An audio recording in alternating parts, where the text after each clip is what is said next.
ด้วยบุญอภิวันอัญชลีสวัสดีโดยการนิรันดร์เทิน10 นิ้วกราบแนบใต้ไหวสาปารมีธรรมในครูบาอาจารย์พระมหาเถรานุเถระท่านเจ้าคณะพระสังฆาธิการทุกรูปทุกตนขอความสุขความสวัสดีในธรรมะแห่งองค์สมเด็จพระสัมมาสัมพุทธเจ้าจงมีแก่บรรดาสาธุชนท่านผู้ฟังทุกท่านที่มีโอกาสเปิดเครื่องรับฟังรายการเสียงธรรมก่อนรับตาตั้งสถานีวิทยุเพื่อการศึกษาพระพุทธศาสนาและวัฒนธรรม FM ความถี่ 104.50 เมกะเฮิรตซ์วัดฝ่ายหินตำบลสุเทพอำเภอเมืองจังหวัดเชียงใหม่เมตตาในท่านพระครูสมุวิสุวัตรวรกิโจท่านเจ้าวาดและท่านผู้อำนวยการสถานีดำเนินรายการโดยธรรมาภาพพระมหาประสิทธิธรรมาภินันโทเจ้าวาดวัดจังกำตำบลมะกอกอำเภอป่าซางจังหวัดลำพูนเบอร์โทรศัพท์0615476539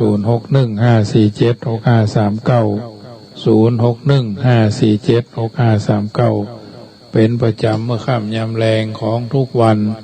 19:20 นาทีโดยประมาณถึง 20 นาฬิกาหรือ 2 ทุ่มโดยประมาณรายการนี้นำเสนอเพื่อเป็นปฏิพรให้บรรดาญาติโยมที่อยู่ทางบ้านฟังกันเป็นประจำเราจะได้น้อมนำเอาธรรมะสาระอรรถธรรมคำสอนในทางพระพุทธศาสนา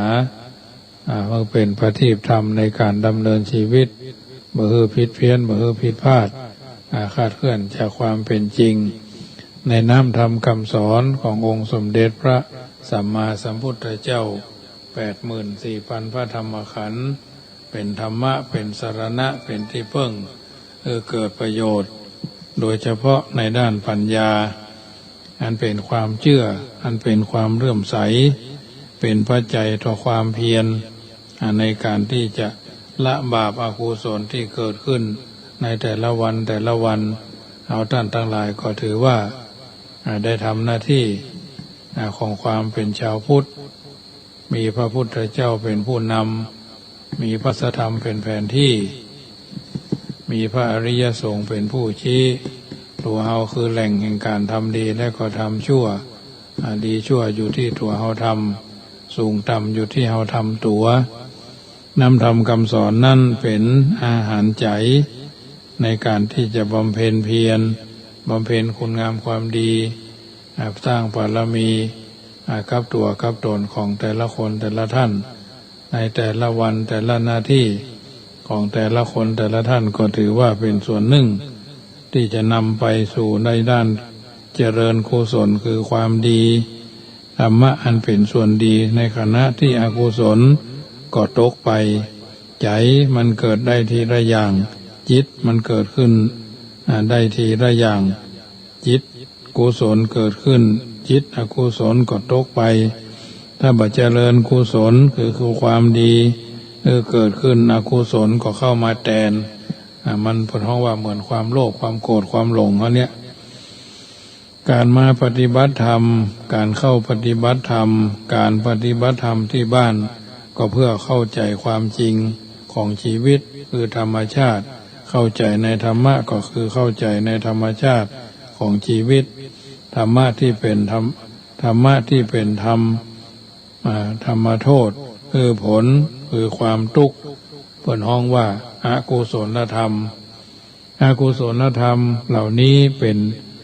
นิสัตตนิชีวะคือบ่ใช่สัตว์บ่ใช่ชีวะบ่ใช่ตัวตน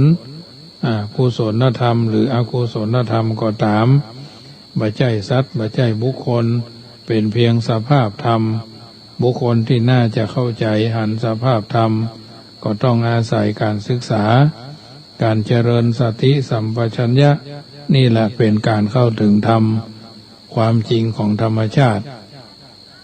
ธรรมชาติก็คือที่สิ่งที่เป็นไปโดยบ่มีไผมาปรุงแต่งนะธรรมชาติที่มีโทษคือผล เป็นความทุกข์ก็บ่ใช่ตัวเฮาของเฮาบ่ใช่สัตว์บ่ใช่บุคคลแต่เป็นสิ่งที่จะต้องละเป็นสิ่งที่จะต้องสละต้องทำลายประหารให้หมดให้เสี่ยงไปจากจิตเพราะว่าอกุศลพระธรรมเป็นธรรมที่มีโทษคือผลที่เป็นที่เฮาท่านทั้งหลายได้เข้าใจได้อัดในธรรมในสิ่งต่างๆเหล่านี้จึงทำเมื่อเฮาท่านทั้งหลายเข้าใจในอัดในธรรมทั้งหลายเหล่านี้ได้เป็นสิ่งที่ทุกคนจำเป็นจะต้องสร้างเสริมเพิ่มเติมให้เกิดขึ้นในจิตในใจแต่ละวันแต่ละวันวันคืนล่วงไปเอาทำมาอย่างอยู่ทำดีก็เป็นมังกละทำบดีก็เป็นอวมังกละในชีวิตนี้ประกอบด้วยสิ่งที่เป็นธรรมะอยู่3ประการ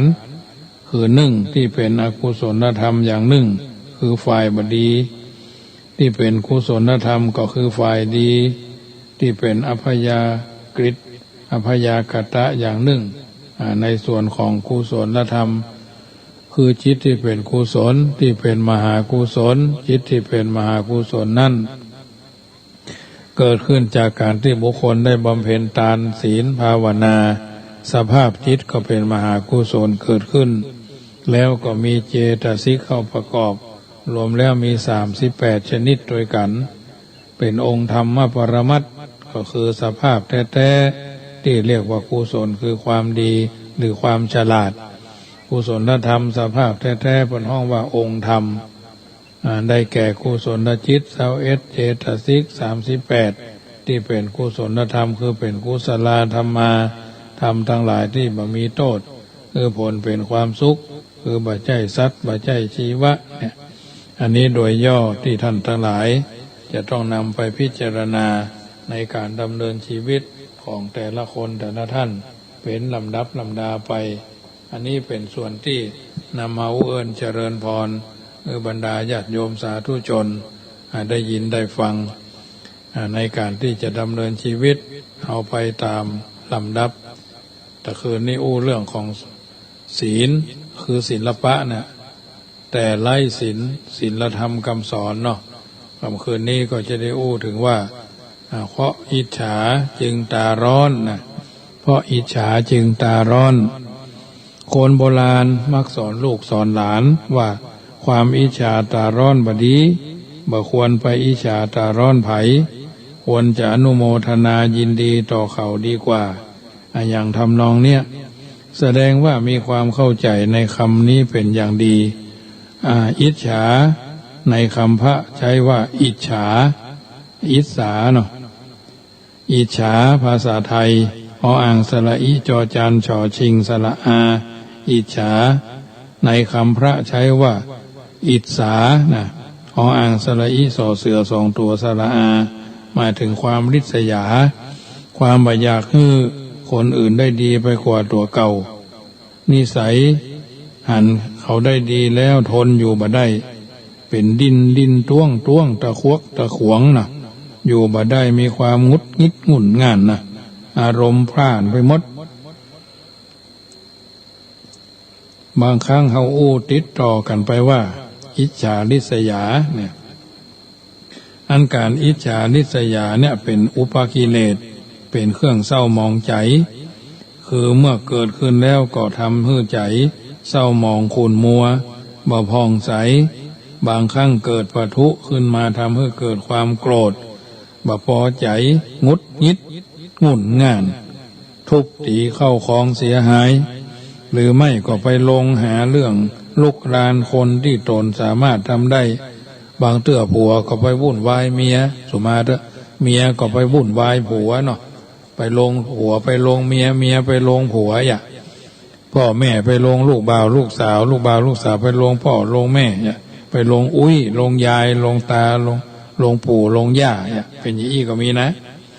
มาได้ดังใจเป็นงักทำคนห้องว่าบุ๊บเข้าบุ๊บของทำลายเข้าทำลายของอันนี้ก็มีแต่ก่อนเป็นละอ่อนอยู่ข้างบ้านขับมาเลี้ยงมาเป็นบ่มบั่ม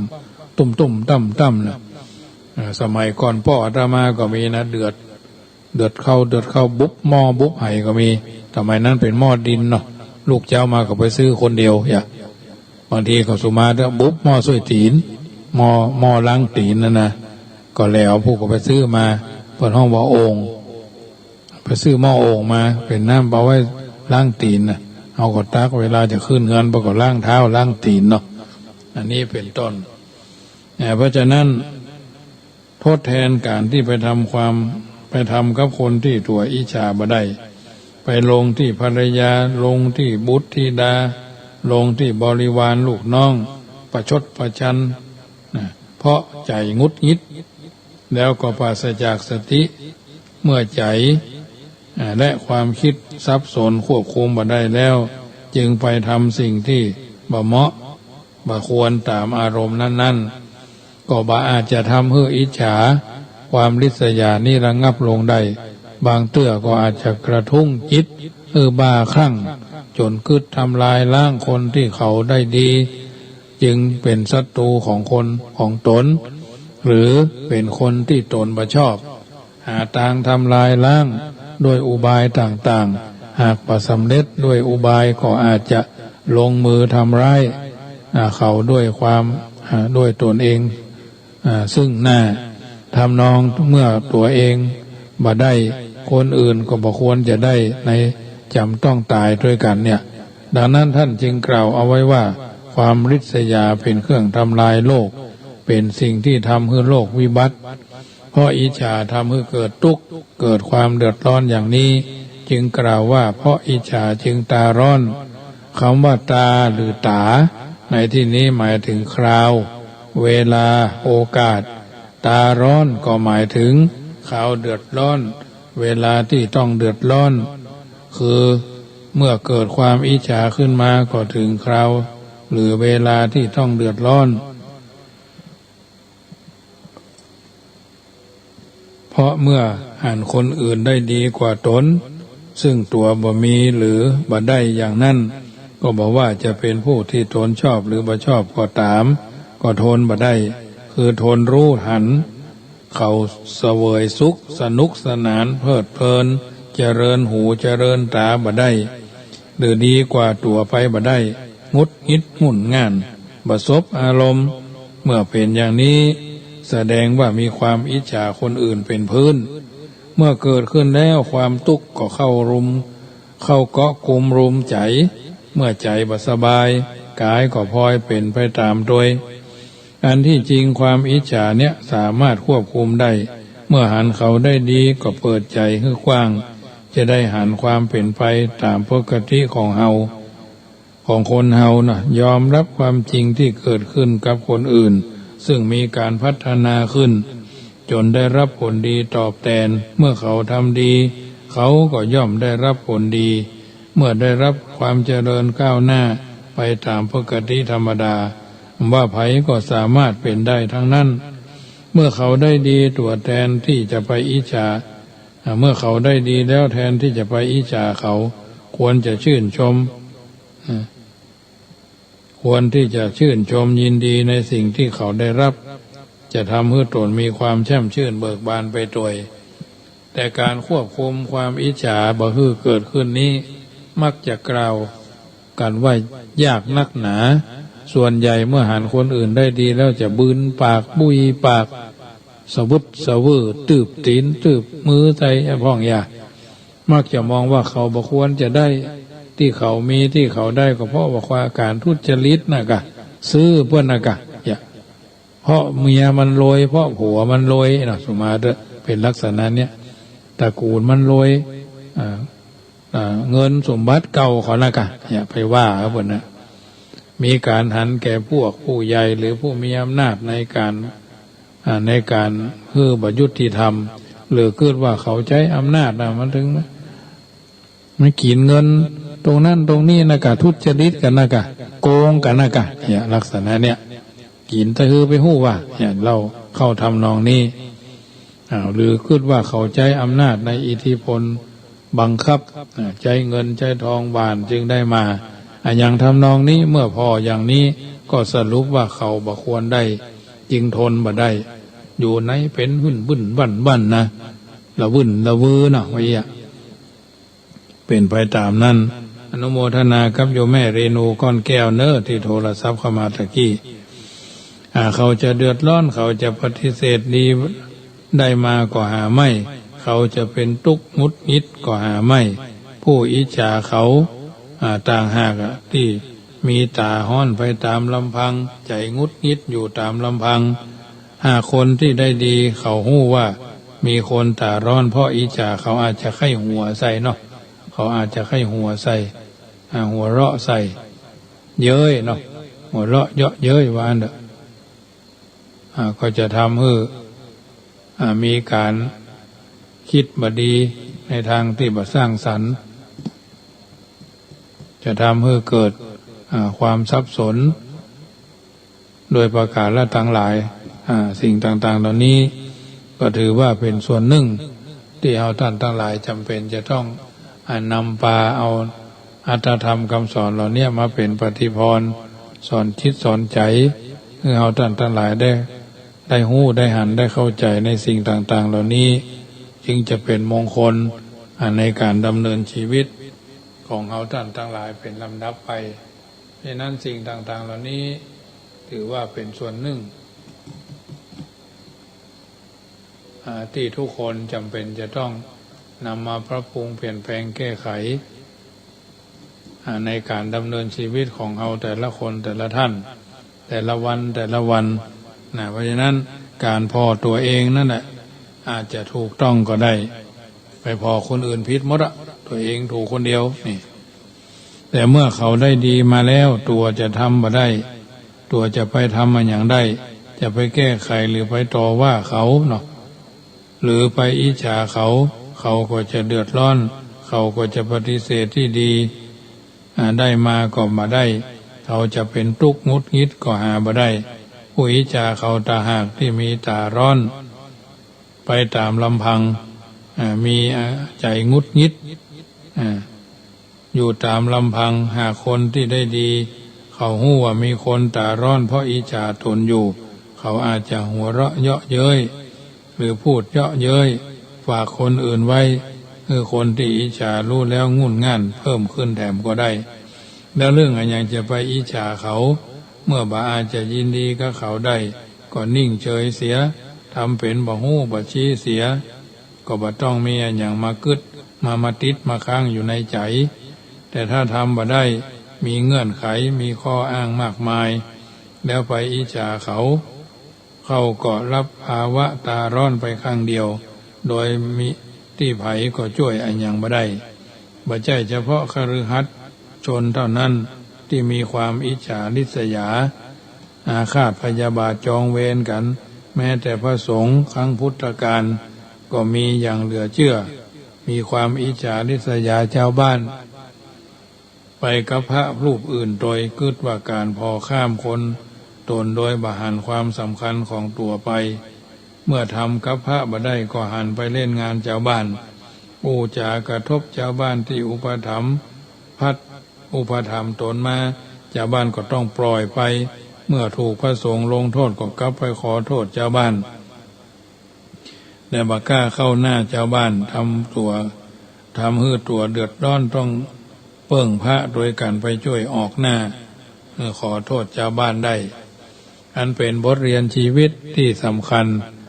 ที่ความอิจฉาริษยาหากเกิดขึ้นแก่ไผก็ทำผู้นั้นต้องตาร้อนต้องเดือดร้อนวุ่นวายต้องงุดหงิดงุ่นง่านดิ้นรนไปหาความสุขบ่ได้เพราะเป็นเรื่องที่เกิดขึ้นในคัมภีร์เปิ้นกล่าวเอาไว้ว่า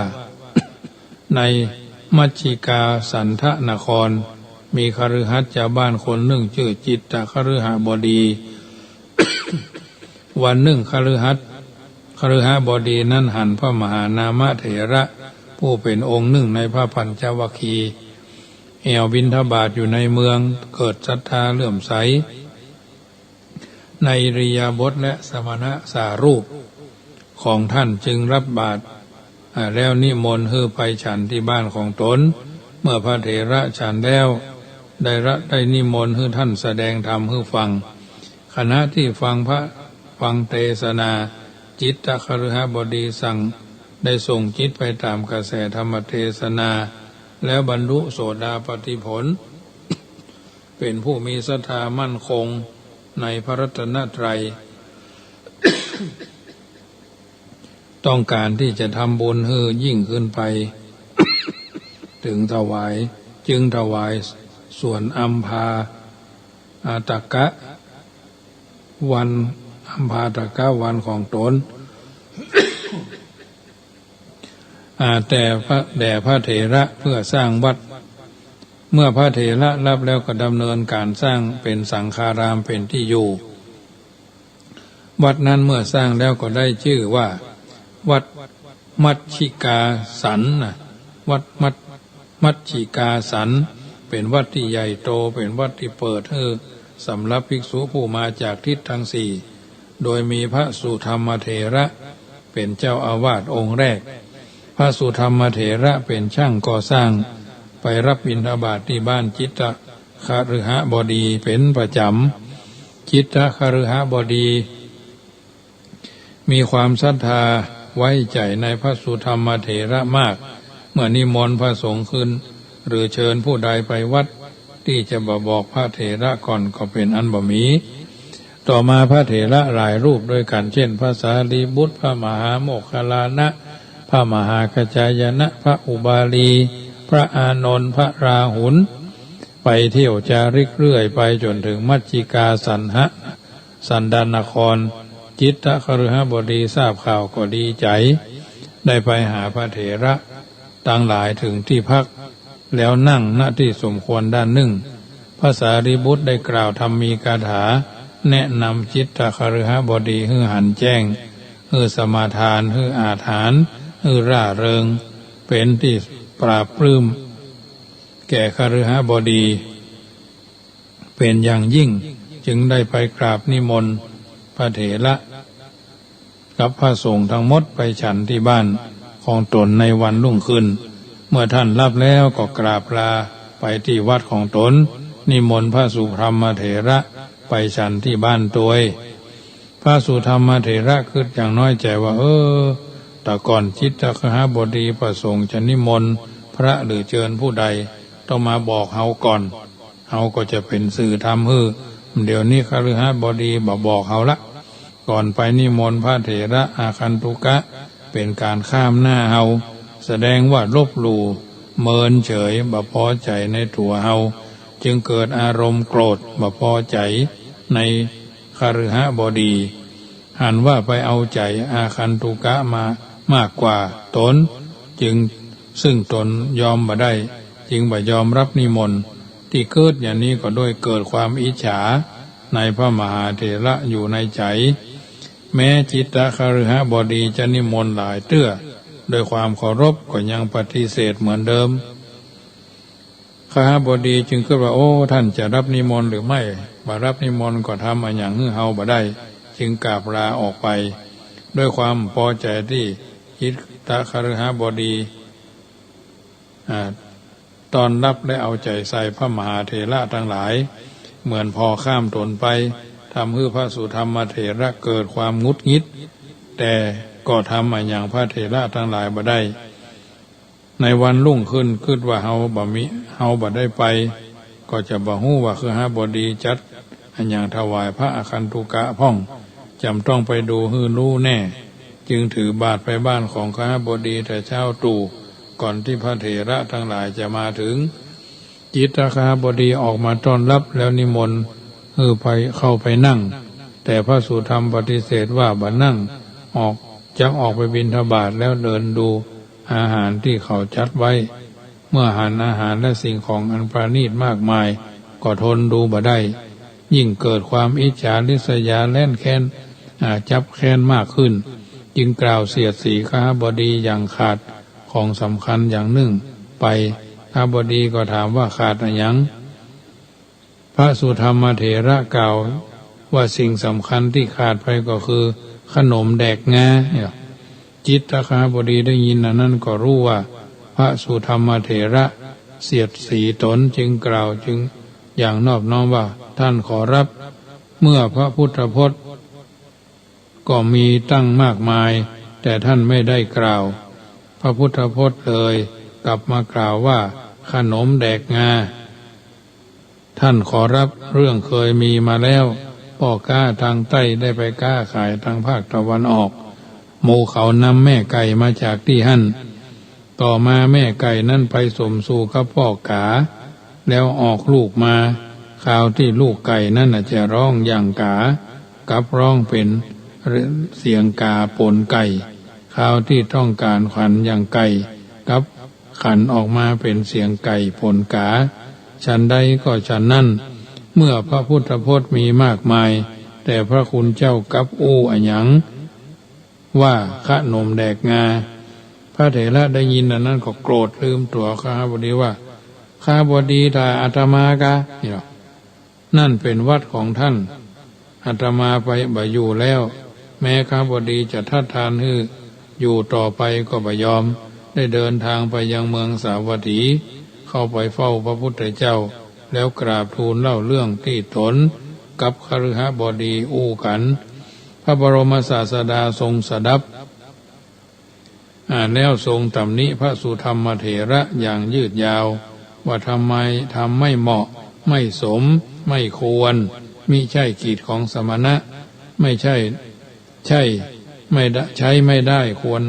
ใช้ไม่ได้ไม่ควรทำจิตตคฤหบดีเป็นอุบาสกผู้มีศรัทธาเลื่อมใสนั้นมั่นคงเป็นทายกผู้ฮือเป็นกัปปิยการกเป็นลูกศิษย์เป็นผู้บำรุงสงฆ์เหตุใดจึงไปอู้กับเพื่อนอย่างอั้นด้วยถ้อยคำที่ต่ำช้าควรทำเช่นนี้มาการทำเช่นนี้บ่เป็นไปเพื่อความเลื่อมใสของปวงชนที่ยังบ่เลื่อมใสเลยจากนั้นทรงรับสั่งให้ทรงทำปฏิสารานียกรรมนะปฏิสารานียกรรมคือการให้ระลึกถึงความผิดแก่เธอเธอไปขอโทษจิตตคฤหบดีเสียจึงจะพ้นโทษพระสุธรรมเถระบากหน้ากลับไปที่มัชชิกาสันทนครแต่ก็ละอายเก้อเขินบ่กล้าเข้าไปหาจิตตคฤหบดีเพื่อขอโทษจึงกลับไปยังเมืองสาวัตถีแถมพระทรงถามว่าพระสุธรรมเถระว่าไปขอโทษจิตตคฤหบดีแล้วหรือยังเมื่อพระเถระบอกว่ายังเลยจึงไปกราบทูลเรื่องแด่พระพุทธเจ้าพระบรมครูทรงทราบล่วงหน้าอยู่แล้วว่าพระสุธรรมเถระบักกล้าขอโทษจิตตคฤหบดีแต่ทรงต้องการให้พระสุธรรมเถระผู้กระด้างด้วยทิฏฐิมานะได้คลายทิฏฐิ มานะลงด้วยการเดินทางไปกลับ30 โยชน์จึงฮื้อไปด้วยตัวเองเมื่อเธอได้คลายทิฏฐิมานะออกไปมากแล้วกลับมาจึงเรียกเธอมาแล้วตรัสสอนเธอว่าธรรมดาสมณะบ่ควรทำมานะถือตัวและความริษยาว่าวิหารของเฮาที่อยู่ของเฮาอุบาสกของเฮาอุบาสิกาของเฮาเพราะเมื่อสมณะทำอย่างนั้นเรากิเลสมีความริษยามานะเป็นต้น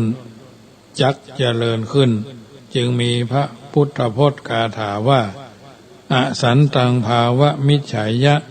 ปุเรขารัญจะภิกขุสุอาวาเสสุจะอิสริยังปุเรขารัญจะภิกขุสุอิติภาลสะสังกโปอิสสามาโนจะวัตติแปลว่าภิกษุพาลมักปรารถนาความสรรเสริญในสิ่งที่ตนบ่มีจริงความห้อมล้อมในหมู่ทุเจ้าหรือภิกษุย่อมเป็นใหญ่ในอาวาสและการบูชาในตระกูลของคนเหล่าอื่นภิกษุพาลย่อมมีความดำริว่า